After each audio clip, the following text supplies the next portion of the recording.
حضرت عمر بن میمون رضی اللہ تعالی عنہ ان کو روایت کرتے ہیں، حضور نے فرمایا اغتنم خمسا قبل خمس، اس شخص کو واعظ کرتے ہوئے فرمایا پانچ چیزوں سے قبل غنیمت جان لے۔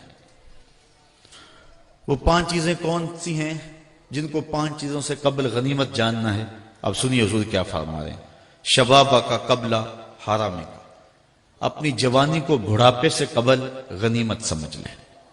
آج جوانی ہے، کل نہیں ہوگی۔ جوان اپنی توبہ کو مؤخر کرتا ہے، کہتا ہے بوڑھا ہوں گا تو میں ہوں گا اور مسجد ہوگی، اور اس طرح جوانی برباد کر دیتا ہے۔ جوانوں، عبادت کا جو لطف جوانی میں ہے وہ بڑھاپے میں نہیں ہے۔ سحری کے وقت اندھیرے میں کھڑا ہو کر کے مصلی پہ آنسو بہانے کا جو مزہ جوانی میں ہے وہ بڑھاپے میں نصیب نہیں ہوگا۔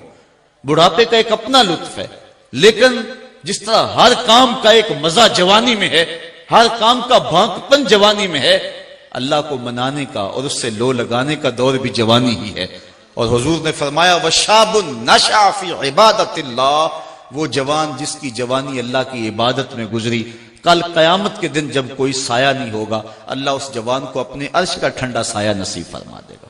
یہ کتنا بڑا اعزاز ہے جو جوان کو دیا جائے گا۔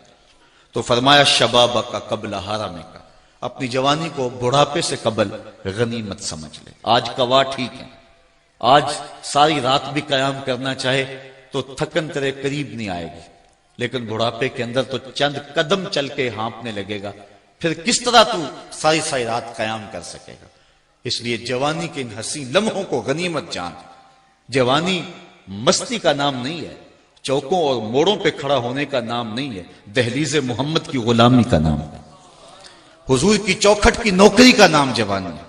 اقبال کہتا ہے شباب اپنے لہو کی آگ میں جلنے کا نام۔ آؤ جوانی کے مقصد کو سمجھیں، اس وقت امت کو جوانوں کی ضرورت ہے۔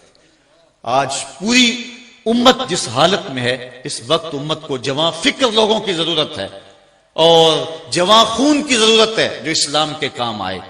لیکن ہماری جوانیاں کہاں گزر رہی ہیں؟ آؤ اپنی جوانیوں کو دہلیز مصطفیٰ پہ لے آئیں اور حضور کی خدمت میں عرض کریں آقا ساری جوانی آپ کے قدموں پہ وار دیں گے، اور جوانی کی اس مقصدیت کو سمجھیں۔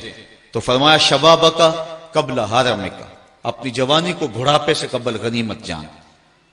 صحت کا قبل سقم کا، اپنی صحت کو بیماری سے قبل غنیمت جان۔ آج صحت ہے، کل نہیں ہوگی، نہ جانے کب بیماری کا اچانک حملہ ہو جائے پھر ہاتھ ملتا رہ جائے۔ آج صحت کے ان حسین لمحوں کو غنیمت جانتے ہوئے اپنے رب کی عبادت کر اور دین کے لیے کوئی کام کر جا۔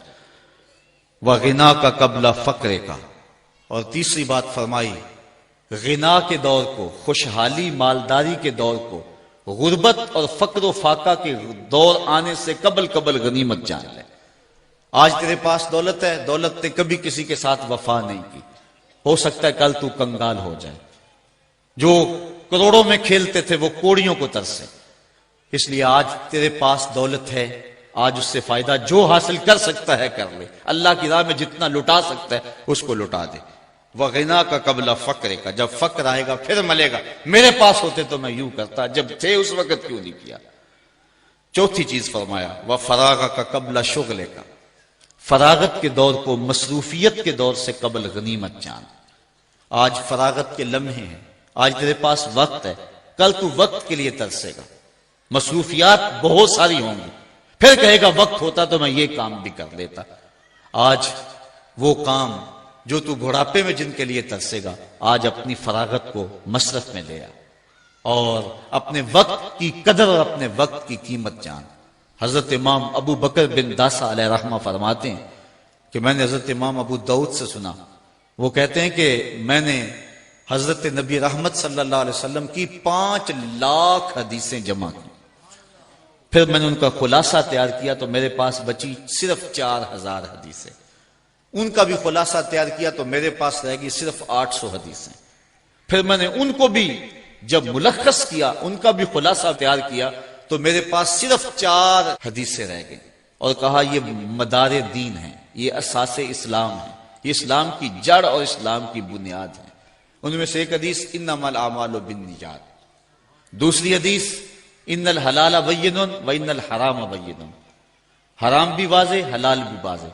اس کے درمیان کچھ شبے والے امور ہیں، جو شبے میں پڑ گیا حرام میں پڑ گیا۔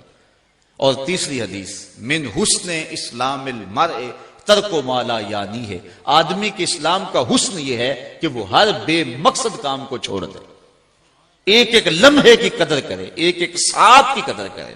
وہ کہتے ہیں وقت ضائع نہیں ہوتا، اوروں کے کام آ جاتا ہے۔ آج ہم نے بحیثیت امت مسلمہ اپنا وقت کھو دیا اور دشمنوں کے کام آ گئے۔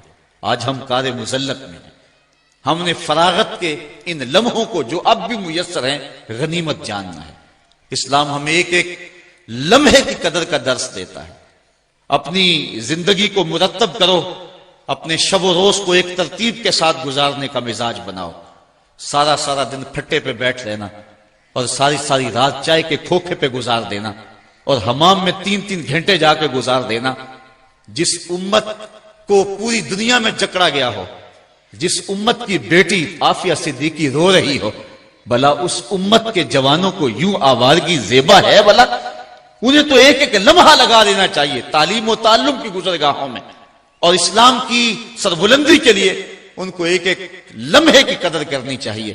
تو یہ اسلام کا حسن ہے کہ کوئی لمحہ بھی بے مقصد نہ گزارا جائے۔ حضور نے فرمایا وَفَرَاغَ کا قبل شغلے کا، شغل سے قبل، مصروفیت سے قبل اپنی فراغت کو غنیمت جان اور اس کو کام میں لیا۔ اور آخر میں فرمایا وَحَيَاتَ کا قبل موت کا، اپنی زندگی کو موت سے قبل غنیمت سمجھ۔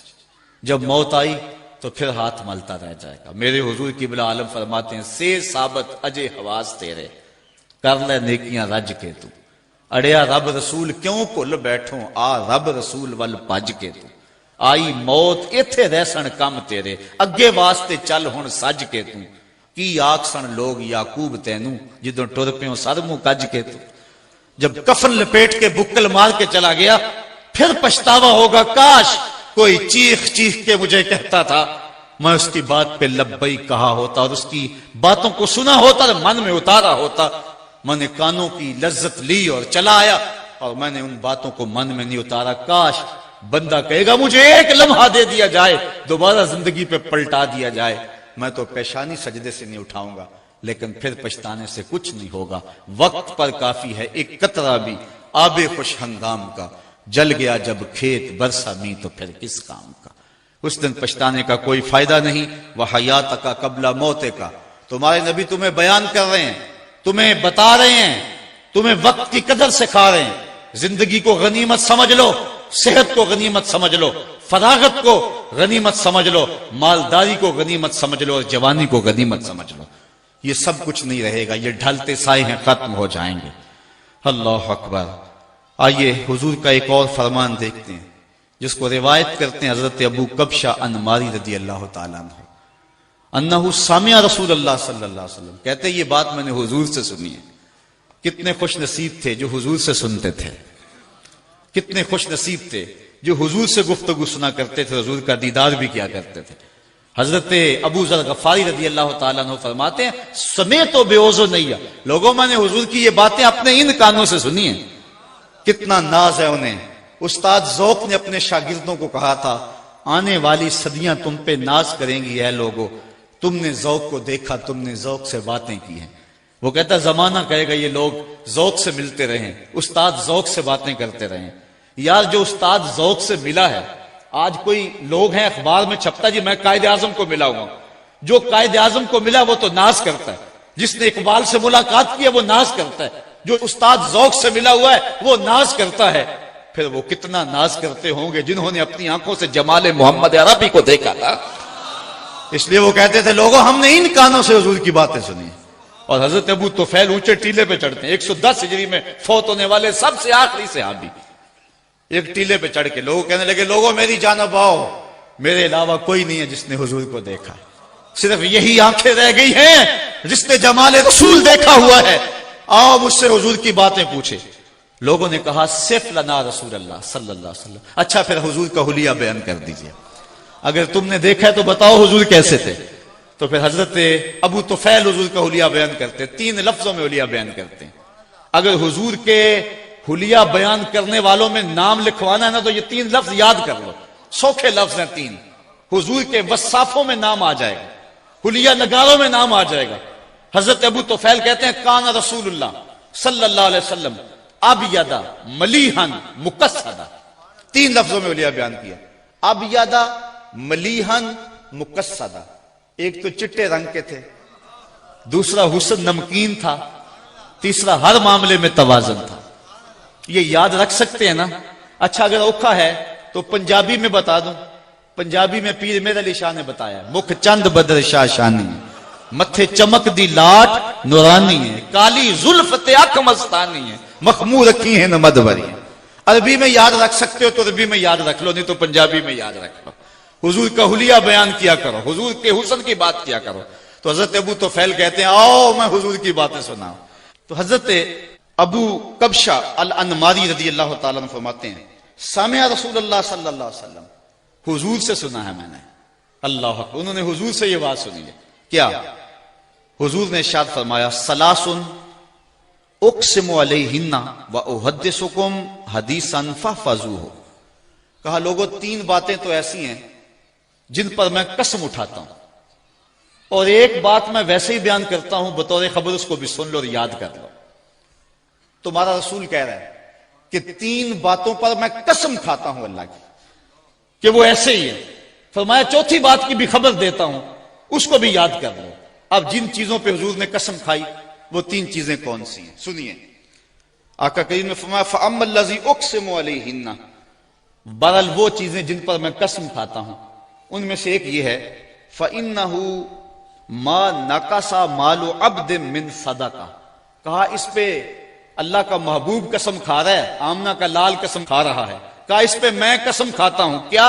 پہلی بات یہ ہے کہ صدقے سے مال گھٹتا نہیں ہے۔ فرمایا اس پر میں قسم کھاتا ہوں، جو مرضی کہے، کمپیوٹر کہے کہ کمی آتی ہے، اکاؤنٹنٹ کہے کہ کمی آتی ہے، تمہارا منشی کہے کہ کمی آتی ہے، کیلکولیٹر حساب کرے کہ کمی آتی ہے، حضور فرماتے ہیں میں قسم کھاتا ہوں کہ صدقے سے کمی نہیں آتی۔